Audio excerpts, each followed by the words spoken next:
take it from there. And we are live. Hello, everybody, to another episode of our weekly FreudenFreude Live, where we bring you content that can help you grow and develop as a person and as a leader. And we are coaches. Yes, we are coaches. We are coaches. Yes. I'm Sandra Corona. And I am Claudia. I am a coach for global mobility. I train professionals such as executives, youth, and people with neurodiversity challenges. Well, there you go. I am a professional coach working with corporate leaders and entrepreneurs as well as their teams in tech and beyond. Yes, as you see, both Sandra and I have had one of those days. Actually, it's my birthday today, so I should be having a grand day. And yes, I made another year. Yes, thank you, everybody, for being part of my journey over the last calendar year and before, of course. And so it's all good, but be forewarned, I have kind of a headache going on. So let's see what we can do despite today. But you had quite a day today, Sandra. Do you want to tell us about it? Yeah, you know what? Today was one of those days that, you know how much we've talked about being grateful and how sometimes we kind of lose perspective of things. We start getting into a lot of stress, and then we kind of start forgetting the reasons why we're expats. And then suddenly we have to experience something in order for everything that we thought to come down and see the truth of what's really going on. And I'm going to explain in a bit. So today my husband had an accident. He is a cyclist, and during lunchtime, he cycles around the office building. One of the trucks that picks up garden trash, leaves and all that kind of stuff, parked where it wasn't supposed to. And as a cyclist, you are not really focused on the road. You're focused on, your breathing and how your bicycle sounds and all that kind of stuff. And you do pay attention to a certain extent, but the last thing that you're expecting is that in a garden, there's going to be a truck where it's not supposed to be parked to be parked. And that's what happened. The truck parked and it never indicated, it never signaled. When you put those cones of warning, the guys didn't do it. They did it at the last minute. And at the last minute, I mean, like my husband was like probably 10, 15 feet away from the guy. That was not enough time to brake when you are going at 35 miles per hour in a bicycle. Mm-hmm. And so in order for him not to hit it, this is, let's say, the back of the truck. And so he does this, he slams against it, he almost goes under it. And as he hits the truck, he hits the edge of it. And this is where his collarbone breaks. Okay. So, and then his arm, it starts like he's trying to hold on to not drag so much. So this hand, has 10 stitches, something like that. I can't remember. But what saved him was his helmet. There you go. Good taking care of safety precautions. And yes. And also probably still falling as gracefully as he could, because it could probably even have been worse. So yes. Is he going to be okay in the end? Well, here's the thing. They told him that he doesn't need surgery, but he only will need the surgery if he wants to recover faster, versus from 6 to 8 weeks without surgery to 4 to 6 weeks with surgery. So he's going for the surgery option. So that's going to be for me something really, really fun. But what I was going with, when something has to happen to you in order for you to appreciate what's going on, is that today my husband had a eye-opening experience where he was kind of tired of a lot of things that happen in normal life here in a hardship location. And today they showed him all the contrary. Today his boss was a boss. He was there from as soon as he heard that he had an accident. He was there at the location. He followed the ambulance to the hospital. He stayed there with my husband all day. He brought my husband. They told me not to worry, that he will bring my husband. He brought him home, and from home, I took him again to the other hospital because they had to do other studies. They had other specialties. Overall, my husband is like, oh my God, I can't believe it. Yeah. Like, and those are the things that's when you realize, see, sometimes you start imagining things. You're so unhappy because you're tired, because some people give you a hard time, then those some people become everybody in your mind, right? Mm-hmm. And then instead of just saying, well, a couple of people are not going to be everybody, well, you still make that mistake. Yeah, it's the way our brain is built that we have this tendency to generalize. It's kind of just this heuristic shortcut, right? It saves our brain energy. Everybody that looks like that behaves like that. And it's rather than, taking into account, and thank you for this beautiful lead into our topic of today, that context matters.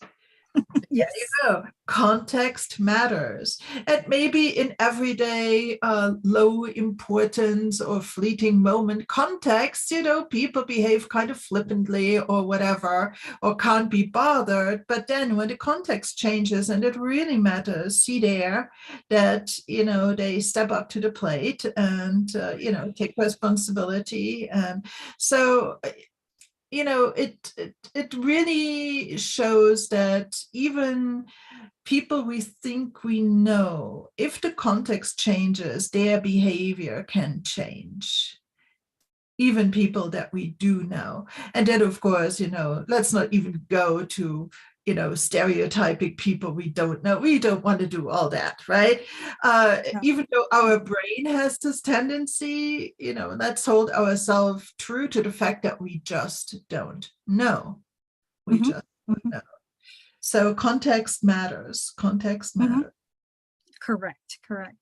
I think one of the other things is that this is where you also see how, that expression that they say that you might be rich, you might be poor, but how you treat your waiter and how you treat animals is how they're going to treat you in the future or anybody else. Well, my husband tends to be very lighthearted with a lot of people. He's always, he's like a politician. He's like, hello, and he talks to everybody and, all this kind of good stuff. Well, today, being that way, not because you expect it to happen, but it's unexpected. All of those good mornings, how are you? Hi, Mohammed. Hi, Ali. Hi, whoever you are, come back to you, and you should have seen the response of everybody. It was beautiful. Like, I was like, oh my God, everybody knows my husband. And maybe not, but they were treating him with such, say this, it was just amazing. Okay. And we like you were saying, it's all about context. It's like people were just being kind to him. They were nice. They were straightforward with him. He got a second opinion because he wanted to make sure that everything was okay, and everybody was treating him well. I mean, I have to say, like, today the experience has been just an eye opener, right? And like you say, it's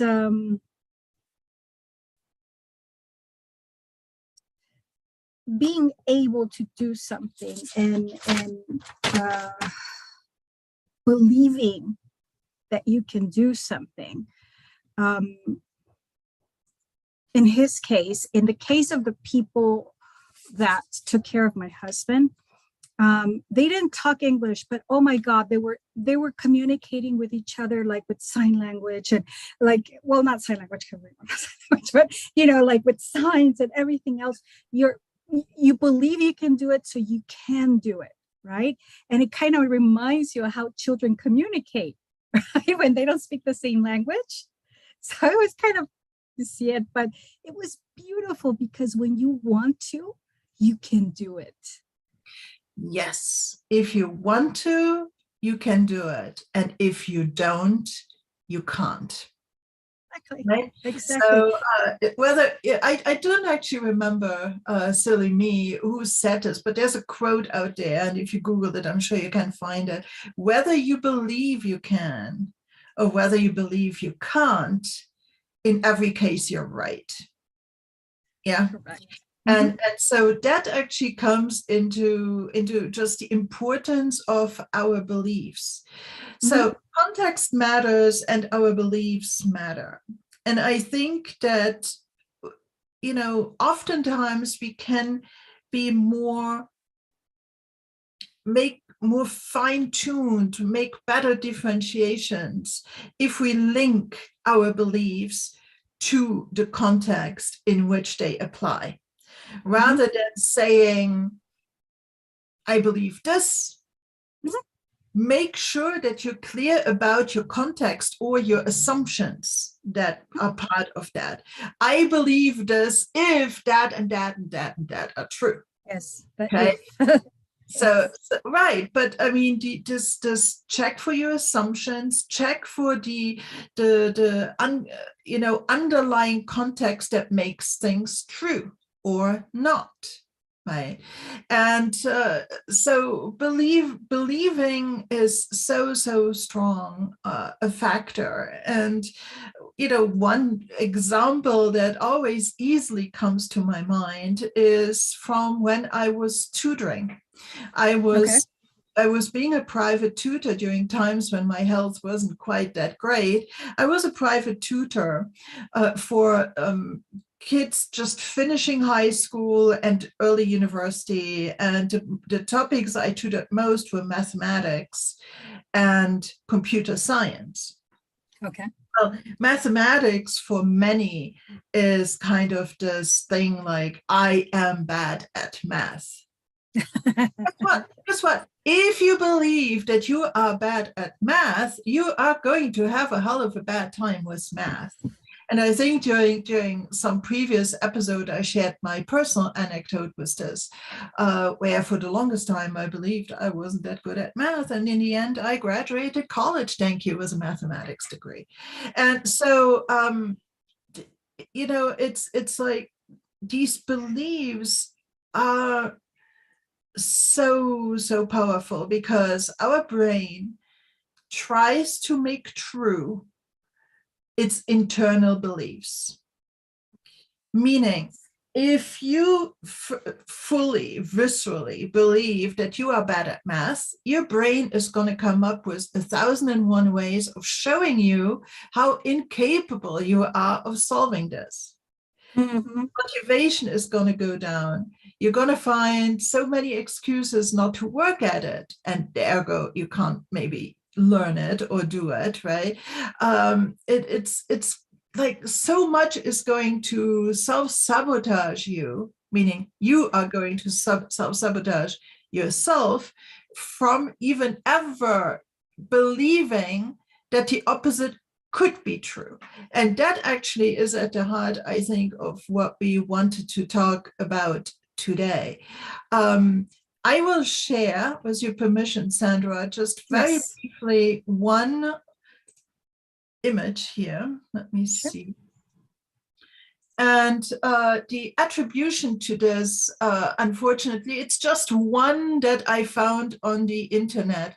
There's a million of these step things floating around. Just do a Google image search for believe it, don't believe it, steps or something like that. And you're going to get 200 variations of this one picture. You probably have seen it floating around on social media. And so literally it goes to the believability that you can't really jump from I am terrible at math directly to the belief that I am great at math. Because what does your brain do? Your brain goes, yeah, right, as if that could possibly be true. And so it doesn't work that way. You have to go into these little steps and modify it little by little until you get there. And so if ever, I can probably find out who drew this particular thing and give attribution in the comments. Mm-hmm. The thing is, let me continue this math example. This young lady that I remember brings home a bad mathematics test. And she's half in tears and she says, I'm so terrible at math. I will never learn this, right? I mean, we see the generalizations. I am. I will never is like a really big one, right? Like, I will always be bad at math, those kind of things, generalizations. And then it's kind of like, let's bring in context. What proof do you have? You have one bad test. One bad test that is proof of that. Granted, she had some previous ones, but she was overall getting much better because, hello, she came to my lessons. But the thing is that she had not studied enough. She had, I don't know, there were like a million things that were there. I think she wasn't even feeling all that well that day. Okay. And so there were context-related things that also contributed to this being a not so good score, right? And it destroyed her life. It wasn't like a catastrophic score. It was just not very good. And so, then all of a sudden, she could then move this little bit from I am so terrible at math, I'm never going to be good at it, I'm always going to be bad at it, to I had one bad test due to these circumstances, and maybe in a far removed possible scenario, if those things had not happened, maybe I could have had a better score. Now there's the hope, there's this tiny little crack. Just enough. Maybe she isn't always bad at math. Yeah. And maybe if she does certain things, there's a glimmer. I cannot tell you how infinitesimally small this is. There's this glimmer of possibility that so strongly held belief that she is bad at math now and forever might not be true. Yes. And so based on that, then you put this new challenge out there that is, here's one of my other favorite words, hyper-context. And then I can't say it. Oh my God, that's so funny. Good job. Hyper-contextualized scenario where I say, okay, so for next lesson, take this exercise and do whatever you need to do to solve it and try to solve it. And make it possible for some small success to appear. Like, don't look at all of math, look at this one thing, small, achievable, attainable, realizable, realistic kind of little thing, and put everything in motion to support that success. Because now what the person to change her belief needs most of all is little proofs of the opposite. Little challenging, little things that will challenge that deep-seated belief, little evidence, right? And so once these tiny little flakes of evidence start to come in, they're going to accumulate and it's going to grow. Because frankly, as a math tutor or a computer science tutor, it's never about the math. I never found that it was about the math. Most people, all people with some goodwill and a little bit of work can definitely finish, calculus 1 or something like that. It's not that hard. Okay. Really. They might need a little extra support to do it. They might not be able to necessarily do it on their own, but they can do it. Okay. But if they don't believe they can, it's a losing battle. It's going to be so hard. It is going to be so hard. Here is something that I wanted to throw in, and I'm not disagreeing with you, but keep in mind also, sorry, my dog's hair, that there's also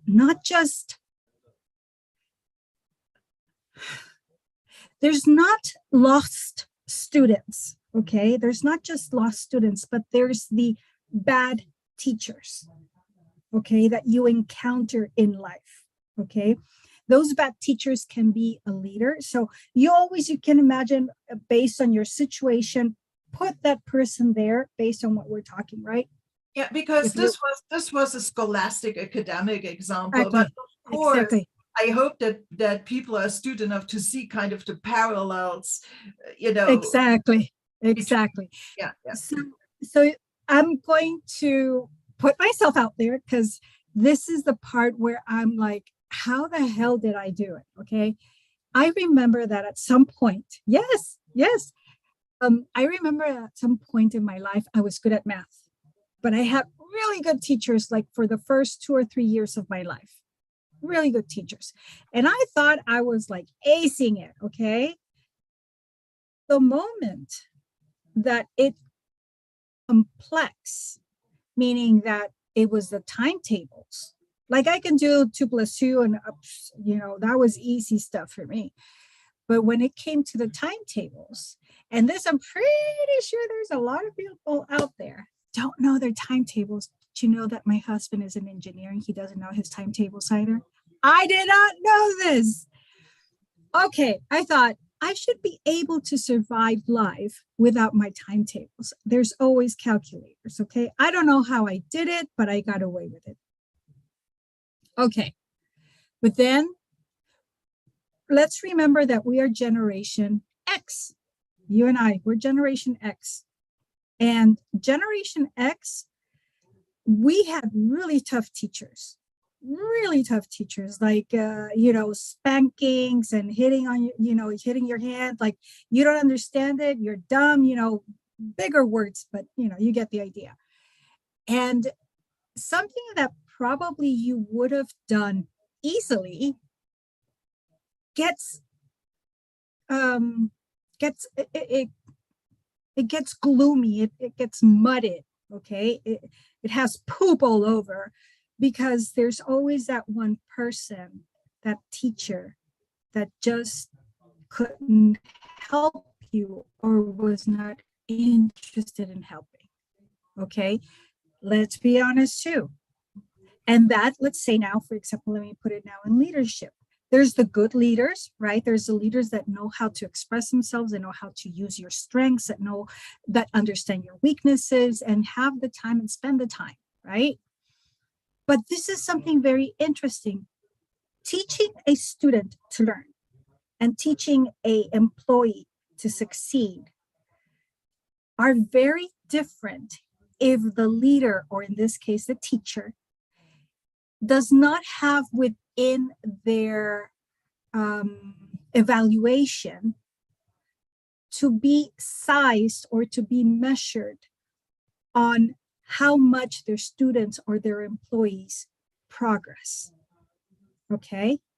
If that is not added into somebody's evaluation, there's not going to be the effort. And that's why there's so many people failing. That's why in every single area, because you might say, oh, no, we have to be kind. We have to help people. Yeah, but if it's not part of your KPIs, if it's not part of your evaluation, if it's not part of what you have to do as a human being towards helping others to improve, it's the accountability.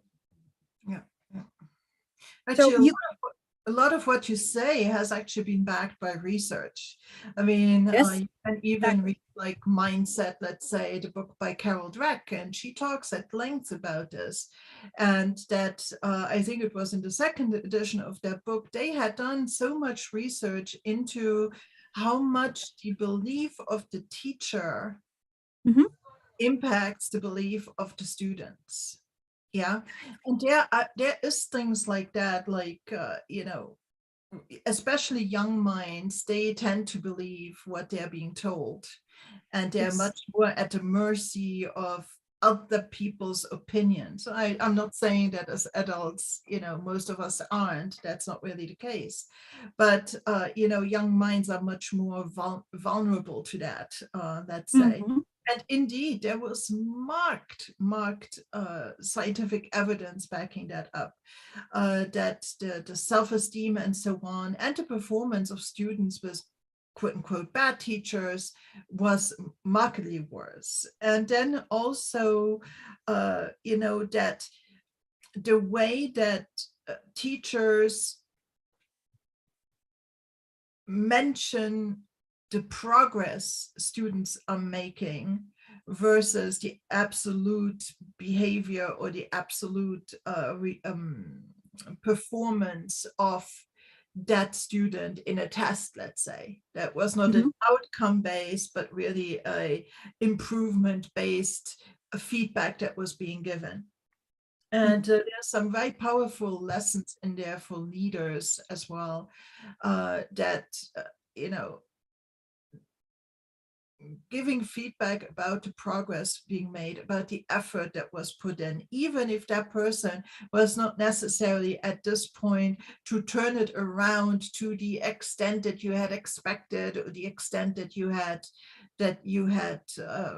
hoped for, let's say. So it's really quite an important thing. So that the belief of others can impact your own beliefs. And for me, that's part of context, actually. Having a bad boss, having a bad teacher plays into the context. So I am bad at math if I have a bad teacher. I do not prepare for my tests. It's part of the overall assumption base of what's happening. And leaving the door open that if you get a good teacher, if you get a good tutor, that things can map around. Because actually there was only like a couple people that I couldn't help. And why couldn't I help them? Because they were abstract, which is what they actually expected. And I'm like, no can do.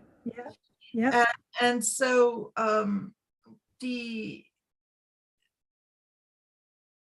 it plays into what we believe so strongly. And I think that if everybody around you agrees that you can't do something, or that you will never amount to anything, or that you're less than because you are, God forbid, a woman or some minority, or that your skin is of a certain color and you're kind of less, or you're older, or whatever, kind of flutters around in these people's brains that make them judgmental. It's just these people's opinions. You are allowed to prove them wrong. You're allowed to have a different opinion. Yeah.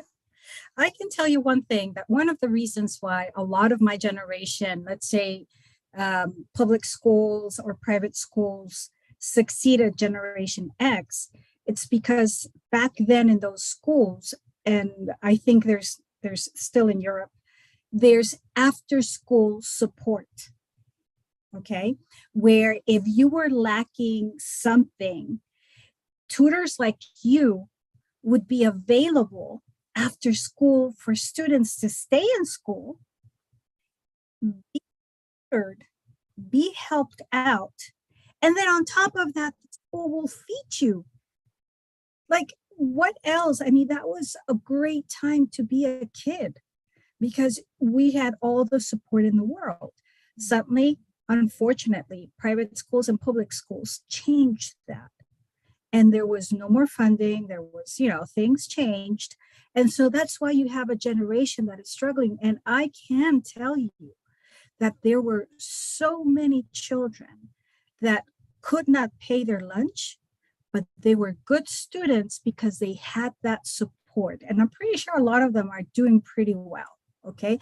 But this new generation, unfortunately, that does not have that kind of support, they're struggling because their parents cannot afford tutors like you. People like you is the people that make the difference. Because yeah, the teacher can be telling them, this is wrong, this is this, this is this. But when they come to you and you're able and they're able to communicate one another, this is where I'm failing and you can see it.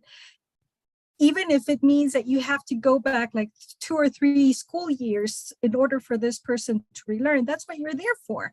That's what the whole purpose of tutoring is. And I really, really miss that kind of support. I wish children nowadays would have that support. There's there's the lack of moral support that we're not giving children nowadays. And this is one of them. This is why children are struggling. The pandemic, imagine if they would have had this kind of support after the pandemic. Oh my God, kids would not be behind. Yeah. People like you is the people that children need. So yes, the believing that you can do it has a lot to do who's behind you. Sometimes the person that is in front of you is probably not worth a thing, okay? And we're talking whoever is that person. But the people that are behind you is your team. We're talking about, your tutors, your parents, your friends, creating groups so that you can study. So that will help you believe that you can do things. Yeah, because you mentioned in a previous episode too that we shouldn't take everybody's opinion at the same sorry, really bad headache. I apologize. Value. For the words. Yeah, that we shouldn't attribute the same amount of value to everybody's opinion. Correct. Right? Just be judicious with who you believe and who has your best interest at heart. And those are the ones that you should really be listening to. And, look at beliefs, but also think about what if the opposite were true. I think that is also, an interesting thing. It's like, because we often just believe what we believe, and we are not even often aware of the costs of it. What really does it to me that I believe this? And what's the price I pay? But also, weirdly enough, what is it that I get out of it? Because no matter how bad the belief, how bad for you by some standard, okay, the belief is for you, there is something in there that makes you hold on to that belief. There's some payback on it. And sometimes it's very interesting from a coaching perspective, especially to dive into that, right? And it's like the belief that I am really bad at math gives that kid excuses not to work. Gives that kid excuses that, because I'm bad at math, now it doesn't even matter if I'm good at French, because it's all blown up anyway. Yeah. And so it's like just avoiding responsibility and so on and so on. There's so much going there. I don't need to prove my mom's beliefs wrong. There might be a if your mom believes you're bad at math, you know, all of a sudden being good at math means that you are, you know, contradicting your mother. And for some that might be hard. There's so much under the surface.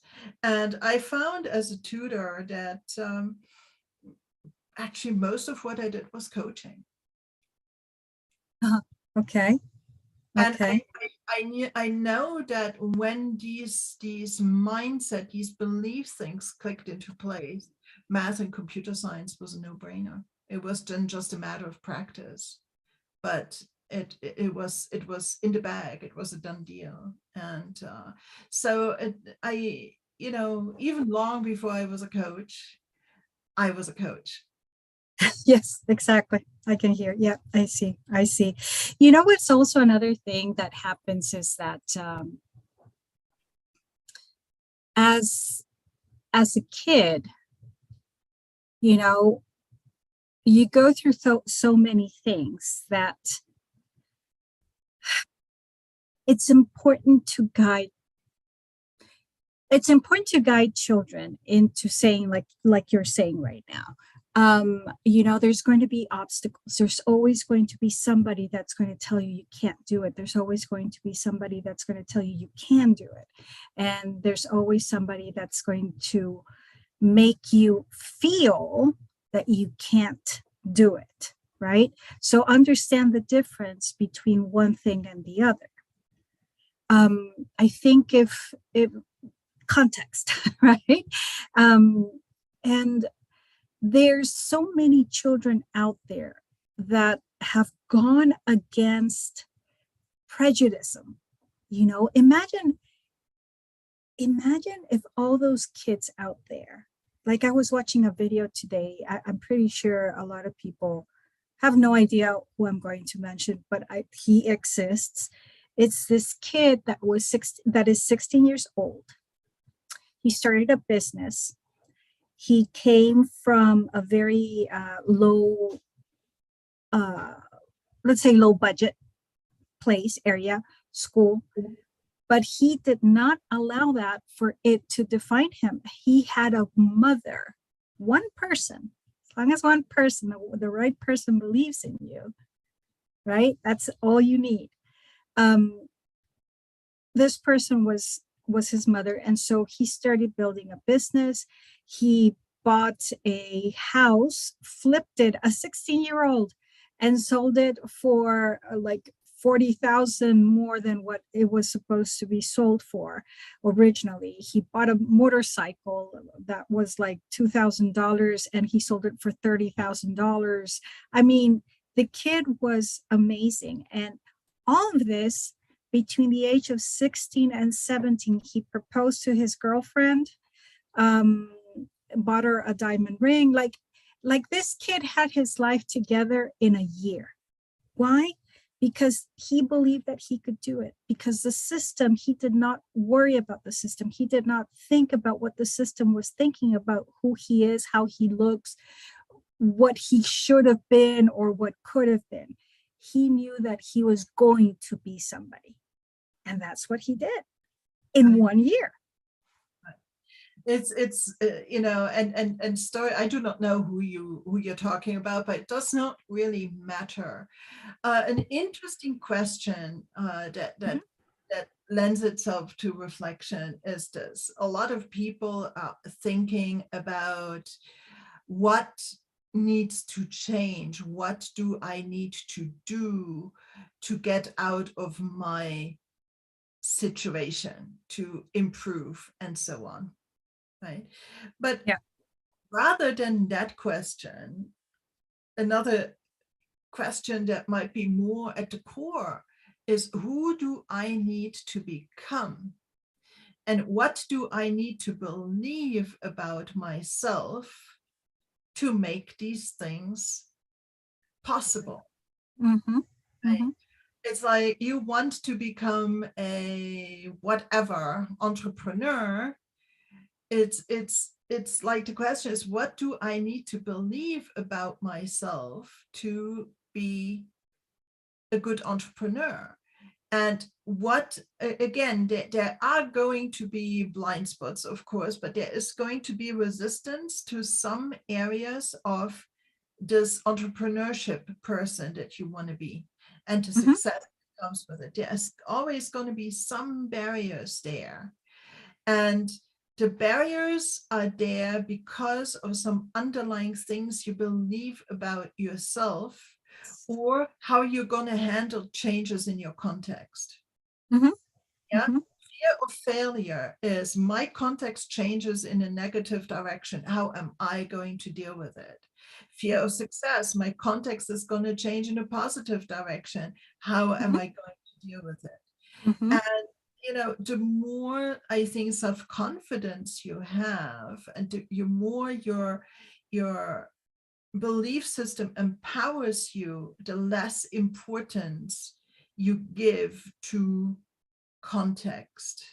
Mm-hmm. You have kind of this way of knowing, with this deep-seated resilience, that no matter what's going to happen, you're going to be okay, because you are who you are and you believe what you believe.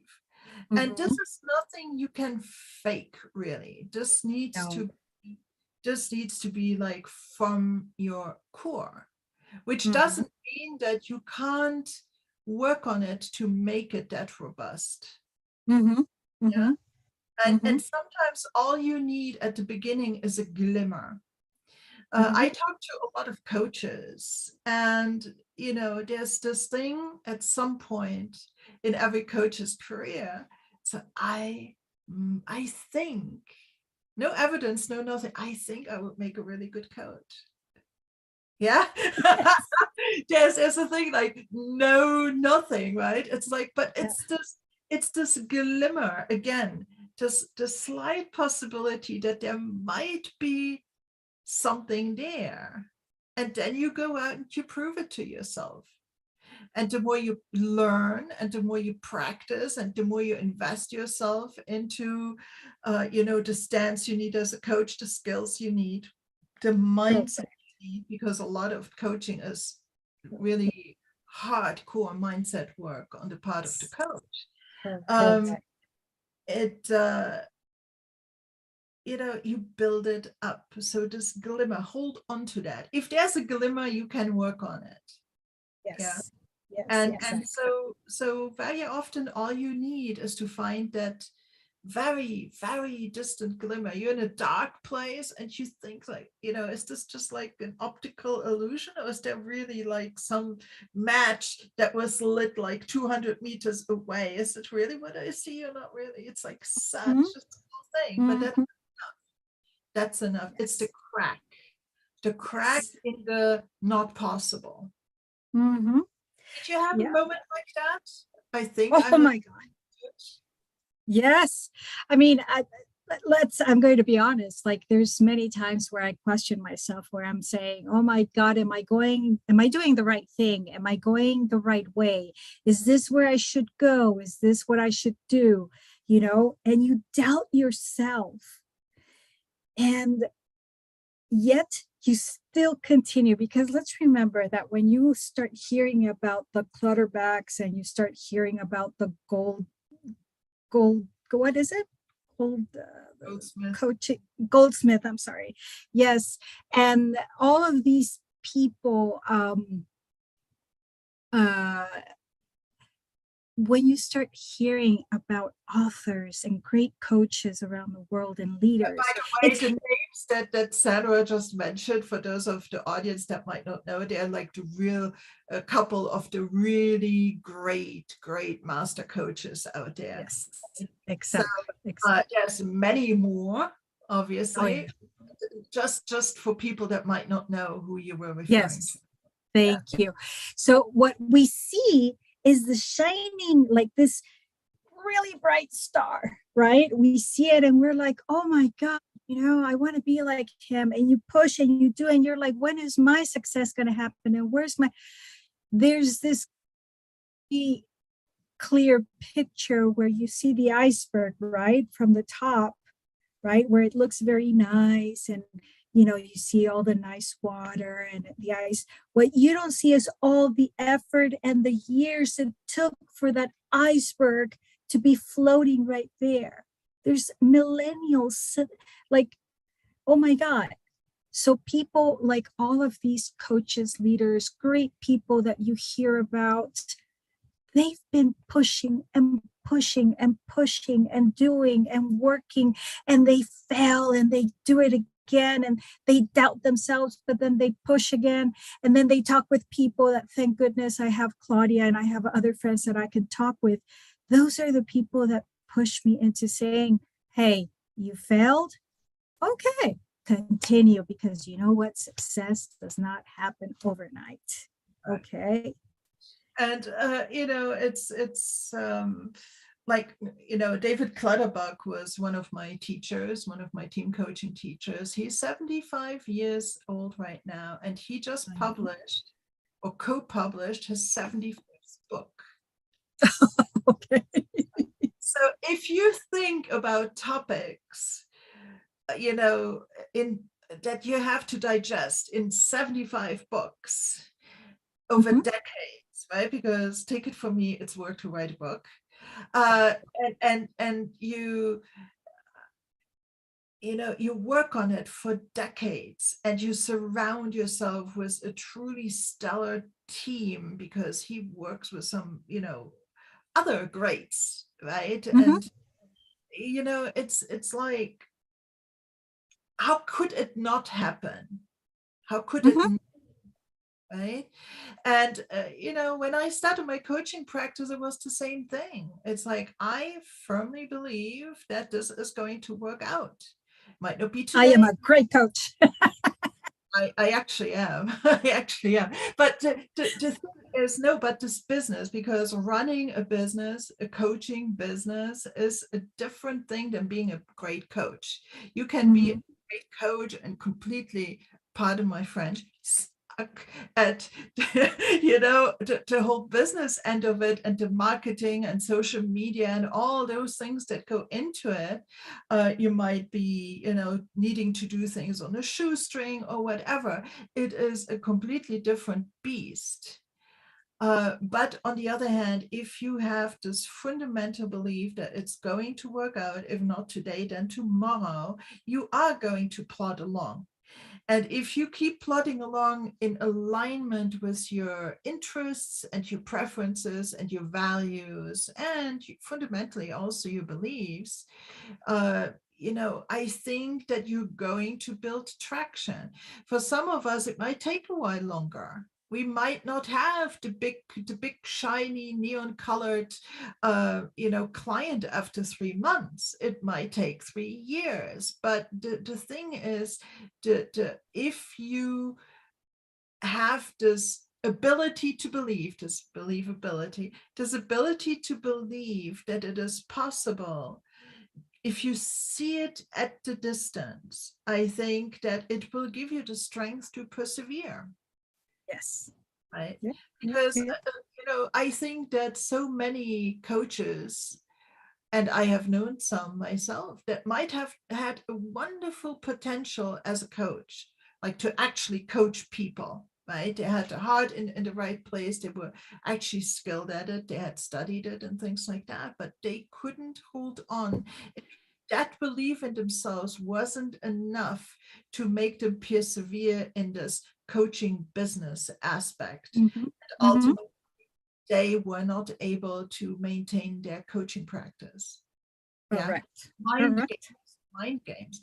And so beliefs have very, very concrete repercussions on your success. It really is. It really does. Something that you said, and I think you were going to say it, but maybe you didn't. You went somewhere else. We have to remember that if you want to be great, you have to surround yourself with people that are equally or better in thought, right? And in advice to you, right? You always want somebody to be surrounded by somebody that is going to push you to not lie to you. I'm not saying, yeah, the yes people. No, no, no, no. I'm saying the people that are going to give you the correct advice and tell you how things are, but yet tell you, okay, so you messed up. Yeah, you did this, but does it really matter now? What you're going to do now is going to go this way, right? So you cannot be great if you're surrounding yourself with people that are just, like, no, come on, let's go and party, or you're 16 years old. I mean, he could have, this kid that I was telling you guys about, is he could have just decided to, instead of building his business, that, by the way, I forgot to say that he's a millionaire now. He could have just, well, go play and do skateboarding and, do those kind of things that kids do. Instead of getting engaged, he could have, enjoyed life and been a womanizer, and why not enjoy life? Yet he knew where he was going. He had the right people behind him. And that's where I was saying, like, even as a kid, you have to see yourself that you have a team. Okay, you have to form a team. You have to form the people that are behind you. Sometimes the people that are in front of you, it's better to just toss, to just discard, and then just hold yourself onto something, a great team, which is the same thing that we say about leaders, right? Behind a great leader, well, I started saying that, but I guess it's not new. What they say is, like, behind a great man, there's a great woman, right? Well, imagine that with leaders.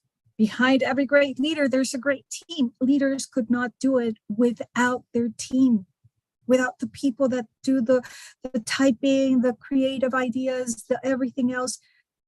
Same as for a child. A child needs a great team. And these are the people that you were tutoring. They had you as their team behind them to help them. Unfortunately, the ones that give up are the ones that don't know how to express what they need, where they're failing. They just have given up. And that's very sad. Not only did they give up, but their parents gave up. Yeah. Yeah. It was like, okay, like, you don't want to do it, then don't do it. I couldn't care less. And I think that, that too is a belief that, it doesn't really matter. That also is a belief. Yeah. And so, yes, I really do believe that having a good team can be such a step up, up. You can do it on your own. We have, plentiful anecdotes and cases that can prove that, of people going the distance alone, and it is possible. But having a solid support system behind you really facilitates life in general a great deal. Yes. Oh, yes, absolutely. I agree with you. So I think we would be amiss. We actually are we're quite late into our hour already, but that there is a requirement to back your beliefs up with evidence, because we could believe the most ludicrous, untrue things. You make me think about something. Okay. What did it make you think? That some people, no, it's like, oh my God, that some people still believe that John F. Kennedy is still alive, right? The people that still believe that Elvis is still alive, that John F. Kennedy Jr. is going to come back from the dead, I guess, and become president of the United States. So you have those kind of ideas. You make me think about that, but okay, please continue. Interesting. No, but for instance, a leader believing that he or she, and now without prejudice, I'm going to use he to simplify the conversation, but this leader thinks that he is the greatest leader ever, and the reason why things don't work out is just because everybody else, all his followers or quasi followers are morons, right? That Yes, is exactly. also a belief, right? You have you know, and you know, it's like a leader blaming his followers for blaming others for not following them, rather than looking in the mirror and saying, well, maybe I'm doing something that, you know, causes that. And so I think that we need to, nevertheless, in all these things, be realistic, build evidence for yourself, double check, go to those few trusted people and do your own 360, essentially. Get advice, get feedback, you know, don't just don't just leave your beliefs unchecked. And you know, like so many things, because one thing fundamentally that we need to reiterate here is that beliefs are changeable. You can change your mind. Yes, as a human being, you're entitled to change your mind if you come across a better, you know, better solution or a better way of doing things. And actually, I think that even a lot of the greats have at some point said, you know, 5 years ago, I was wrong. And now I know better. And I'm admitting to it. And yes. So what I taught, what I wrote about, what I blah, blah, blah, right? It was wrong because they have changed their mind. Why? Because they look at evidence, they continue to learn, they continue to do things. So, you know, don't just believe that you're a great leader or a great teacher or a great whatever. Lover or parent or whatever. Right? Don't just believe it, but look at it and ask, is it really true? Yes, that is very true, Claudia. Is there actually evidence to the contrary? Maybe. maybe. Yeah. Thank you, Claudia. I appreciate that. That's really a wonderful opinion. I think what I wanted to say at the, is, you know, gee, I think you said it all. I think you said, no, seriously, it's like, wait a second. No, I didn't want to say anything else. But you said it all. Great finish. That is our cue for today. Yes. So despite the stress that Sandra and her husband had today, and despite my terrible birthday headache that I'm brewing today, we had a good discussion. I really appreciate it. Thank you so much, Sandra. Thank you. So everybody, thank you for listening. I hope that it was too big a mess here today, and got some nuggets out of this. There's, you know, I think it's this believability and this the power of context and beliefs is so bread and butter for us coaches, and yet there's such richness and complexity behind it that it's, you know, it's not something trivial. It is straightforward in its principle, but also hard in real life to kind of mold and change and get over ourselves. So if you liked any of that, you know, please show us some love. Click that subscribe button. Let us know in the comments if you have an interesting story related to this or experience related to this to share, because we really would like to hear from you. And great hour today. Thank you, Sandra. Thank you for listening. And we will be back next week. Yes, thank you, everybody. Bye-bye. Bye, Claudia.